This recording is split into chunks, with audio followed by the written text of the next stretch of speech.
BC, I want to judge some mead. Let's judge some mead. I'm ready for Mead Stampede. We're gonna do a video showing you an example of what a mead judging looks like. Homemade brews and various R2s, everything from mead to roast. Bake creation, fermentation, inebriation, doing the most. And this is kind of applicable to, That too. you've got to throw your pen first off. This is applicable to, you know, wine competitions, beer competitions, cider competitions. They all kind of do it the same way. We follow a loose BJCP sort of process. Yeah, we have our own score sheet that kind of, we have taken a world of brewing and we've kind of made it our own, customized. So it fits our flow really well yeah. for what we do.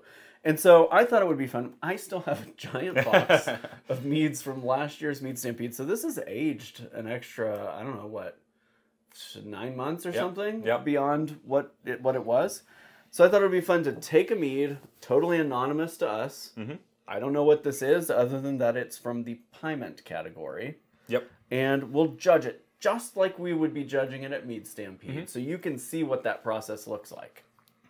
Simple as nothing. Sound good? Yeah. So typically when judging, you have somebody that's kind of the head judge at your table. The judges, there's 2 judges at each station. So I'd love for you to be the head judge for this. So he would be the one doing the bottle inspection and all that. Yeah. So, and often we get, we have a paper there was some information for each thing.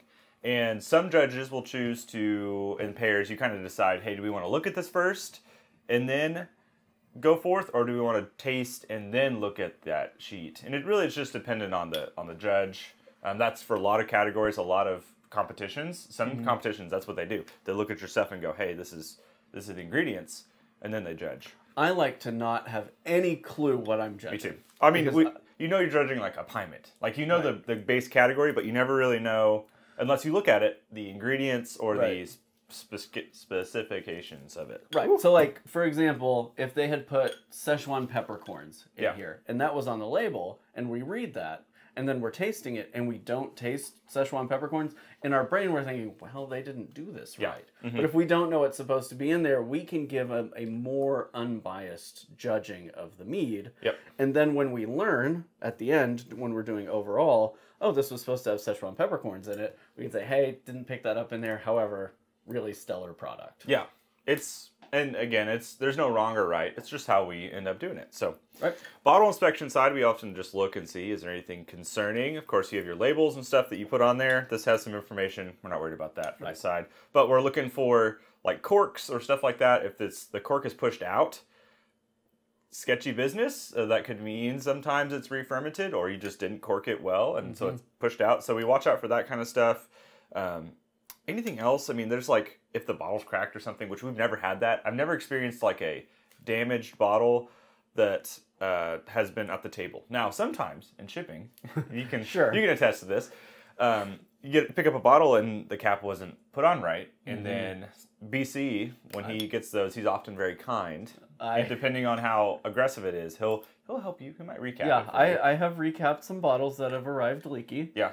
And made notes along with those bottles that was the condition that they were found in. Yes. And you just kind of go on from there. And if that brew was carbonated and it was leaky, you're in trouble. Anyways, we're going to open this up. Okay. I hope it's not carbonated. I mean, I guess it could be a carbonated Piment. It was not. It was not. But I say that, a couple years ago we had a bottle cap We had shoot some straight gushers, up. yeah. I had one that almost hit me in the eye. That was fun. Okay. So we are okay on our bottle inspection. Yes. And we don't know anything about this currently. Do you want me to check for any of that information? Carbonation, sweetness, strength? No, let's roll with it. Look at it first. Well, it's definitely still. Yep. And I guess we'll move to those once we know them. Ooh, that's delightful though. Oh, that's jammy. So we first go to the aroma.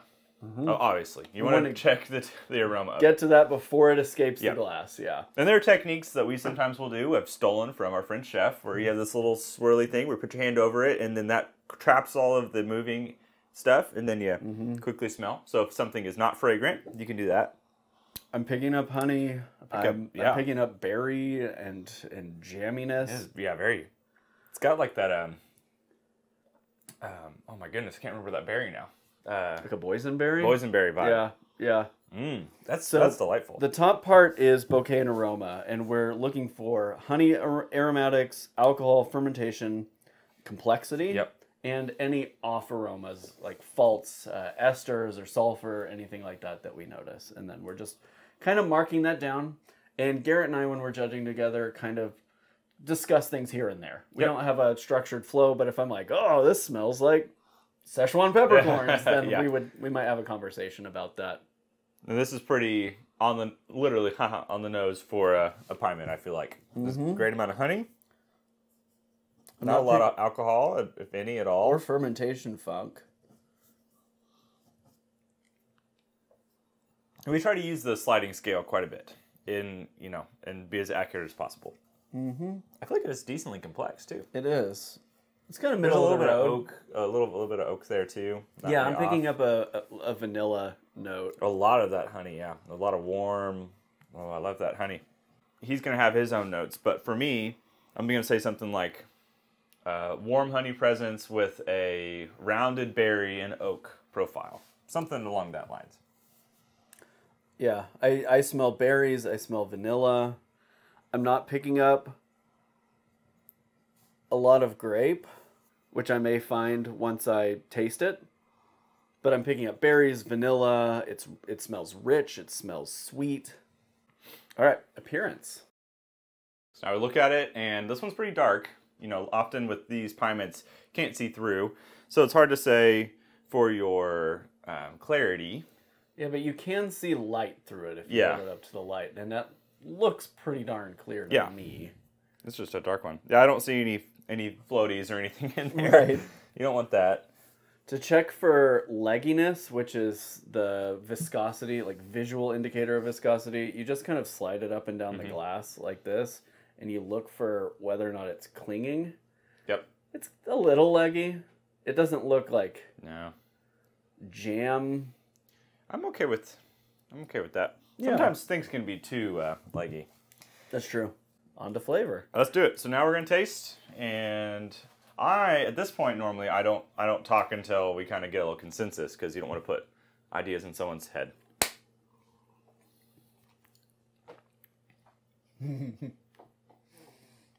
I like that a lot.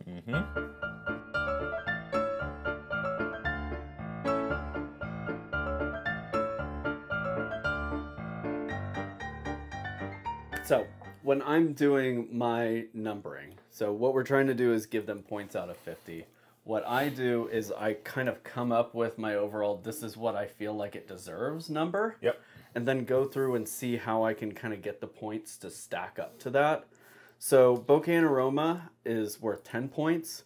Appearance is 6 points. Flavor is 24 points. And overall is 10 points. Cumulatively, there are 50 points up for grabs. Usually we try not to score anything below kind of a 17 or 18, because you took the time to enter, you're at least worth that, and then we try and build from there. Right. And our goal is to give away points. We don't get anything for keeping them. I don't get to go put points in the bank at the end of the day. So I want to give you as many as I can. So I come up with an idea. For me, I felt like this was in the 40 range. And so then I took a look at where that kind of builds out. The appearance is flawless, in my opinion. I think there's some grape lacking in the bouquet and aroma. The flavor is really excellent. I think for a piment, this is pretty good. I think there's still room for improvement to bring out that grapey character. And I think it was sweetened just a little too much. Yeah, it leaned in a little bit to that as well. And I think the one thing that's hard to fix with a lot of meads sometimes is age, and that is something you can't really always anticipate. This one specifically, like you're saying, has a lot of great grapey notes and a lot of piment profile that is really nice. I do think that sweetness there is a little bit too much for me, and then there's this tinge of bite at the end coming in with some alcohol. Yeah. Again, that's so hard, and I hate that. As somebody who enters mead comps, when someone writes make sure you age it for longer. Wow, I'm trying, you know? I mean, yeah, and this is probably 2 years, 3 years old. Exactly. So it's hard to do, and I hate saying that, but sometimes it is true. If you got a high ABV brew, you got to anticipate, oh, I just made this 6 months ago. Probably shouldn't go ahead unless there's some magic coming through. Yeah. So are you ready to get a couple more details on this? Let's do it. It is still medium sweet. Okay. And sack strength. So this is a big boy. That makes sense. Yeah. I would probably put this more in the sweet camp. I think medium sweet is being a little conservative there. It's pretty sweet for a pie mint. And those oak vanilla notes actually help that too. You got to go beyond just how much you sweeten, but also to what else is in it. Oak with vanilla sometimes can really say like, hey, this is sweeter than it feels. Yeah. And it's like, I didn't actually intend to. So what score you arrived at? I also gave it a 40, but our notes, our differences here, I gave less points in flavor. In flavor. Yeah. That's where I had less. Interesting. But overall, pretty darn close. But yeah, we both arrived at a 40, so we agreed. Yeah. And so if we hadn't agreed, say I was at a 50 and he was at a 20, then we have a conversation. Yes. And we try to figure out where we can meet in the middle. Yeah, and that doesn't happen all that often. Sometimes it does, and then that's where the conversation is important to say like, hey, what do you love about this thing? Okay, well, I see what you're saying. You know, oh, I love that too. Ooh, actually, how do you feel about this? You know, we kind of go back and forth and come to a middle. Because if you had both your score sheets and you saw 50 and a 20, you'd be like, what the heck? Like, yeah. So once we've done this, we've gone through our tasting and stuff. There's a last little section that we use for this feedback. And the feedback is where we kind of go in depth more with what we said. The notes that we've picked up, the recommendations that we have for your specific mead. Especially if you've given us an ingredients list in your notes, we can use that to make notes for you about what we might do differently with those ingredients. Yes. Now, that's cautionary. Sometimes be a little sparse with those. If as I've talked about with other meads and stuff, if you want someone to find the lychee specifically in that mead, then okay, go ahead. But if you want to say this is a tropical mead and you want to keep it that, you might be a little bit safer in some regards. So just kind of don't go crazy and put down, I put 3 pounds of lychee in alongside, 7 pounds of pineapple. A little too much. Yeah. Give us the things you want us to taste without giving us a recipe that we're trying to follow, because that's not what we want. It's a balance. You want to find how much information, just enough information without going too far. But then also don't be too vague. Yeah. This is a fruited mead. Okay. I mean, legit, part of what we enjoy so much about this is being able to give that feedback. And so you want to be reserved enough that you're not being prescriptive about what's in there, but also give us enough detail. So especially if you're looking for feedback and you're thinking, well, I don't know if I put enough coconut water in this mead, we can give you feedback and say, well, I would double the coconut water. I would age that 9 months. Quadruple, 4 times. I mean, that way we can give you feedback that hopefully will improve your brew the next time you do it. Yeah. So that feedback is where we love to help you, and all of our judges are superb judges who are also have the same sentiment as us, which is we want to help you. It's not just about taking away points and then leaving something blank. We want to help you grow.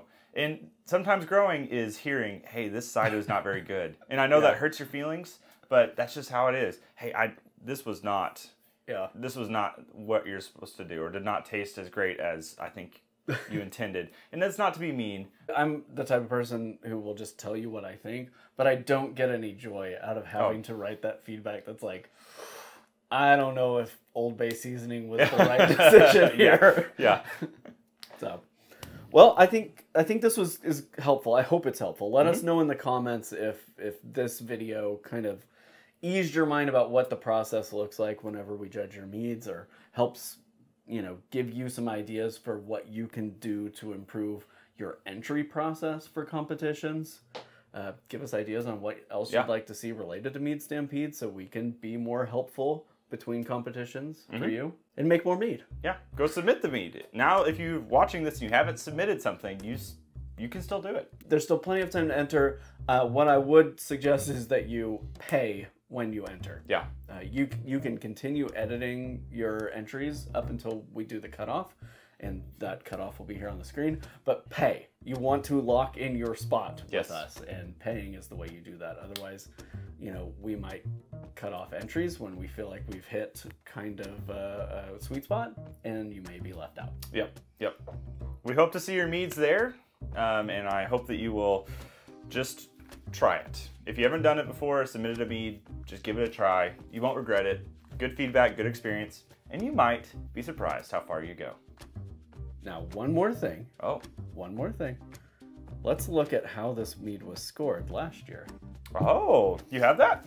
I do. I tasted this mead along with Conrad. Okay. Oh, I gave it a 47. Oh. And Conrad gave it a 46. So either we're more harsh judges, or Conrad and I were tasting a lot of subpar mead before we got sometimes to this yes. Yeah, it's hard to say because there's a lot of little factors that go there, but I think it holds up. It holds up. 40 is still good. 40 is a good. Yeah. I live for 40s at competition. Yeah. Yep. Right on. Well, thank you for watching. You know where to find him. It's Man-Made Mead on YouTube and all the places. Mead Stampede is coming up. All the important dates and information are available at meadstampede.org. And there's an amazing website called meadconf.com that you can find every single mead competition if it's been submitted to the competition site for the year. Thank you for that plug.